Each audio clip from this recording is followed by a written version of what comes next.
warahmatullahi wabarakatuh.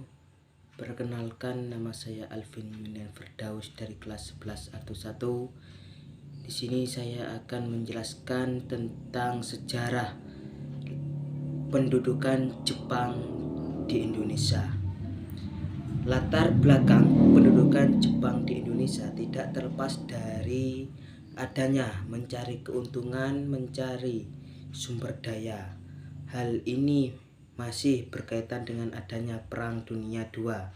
Jadi dalam Perang Dunia II, Jepang turut adil untuk memperluas wilayahnya, salah satunya Indonesia. Latar belakang penjajahan Jepang di Indonesia adalah untuk menguasai sumber daya alam, terutama minyak bumi, guna mendukung industri dan kampanye perang Jepang.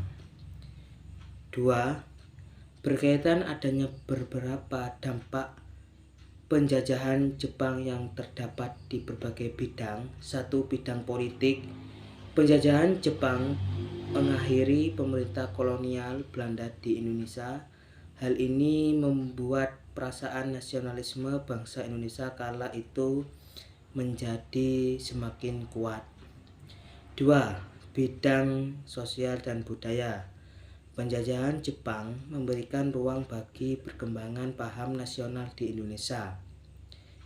3. Bidang militer. Jepang mendirikan Tentara Pembela Tanah Air (PETA) sebagai bagian dari upaya mereka untuk melibatkan masyarakat Indonesia dalam pertahanan wilayah. Meskipun awalnya didirikan oleh Jepang, PETA kemudian menjadi salah satu wadah penting bagi bangsa Indonesia dalam perjuangan meraih kemerdekaan. 4. Bidang ekonomi. Salah satu alasan Jepang menjajah Indonesia adalah untuk menguasai sumber daya alam, terutama kilang minyak dan gas alam, guna mendukung mereka di Perang Pasifik. Hal ini menyebabkan peningkatkannya eksploitasi sumber daya alam Indonesia. 5. Bidang pendidikan. Pada bidang pendidikan, Jepang mengenalkan kebijakan sekolah 6 tahun di mana mereka menjadikan bahasa Jepang sebagai mata pelajaran wajib. Oleh sebab itu, kebijakan Jepang di bidang politik juga digunakan sebagai alat propaganda untuk mendukung ideologi mereka. 3. Yaitu yang terakhir, nilai-nilai yang bisa diperoleh setelah pembelajaran sejarah Jepang pendudukan Indonesia. 1. Mengenal sistem baris berbaris. 2. Mengenal sistem pembagian pemerintah daerah. 3. Memperbolehkan penggunaan bahasa Indonesia sebagai bahasa sehari-hari. 4.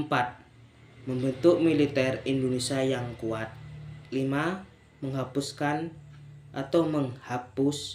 budaya dan pengaruh Barat di Indonesia. Itu latar belakang, dampak, dan nilai-nilai sejarah Jepang di Indonesia yang saya sampaikan. Terima kasih, kurang lebihnya mohon maaf. Assalamualaikum warahmatullahi wabarakatuh.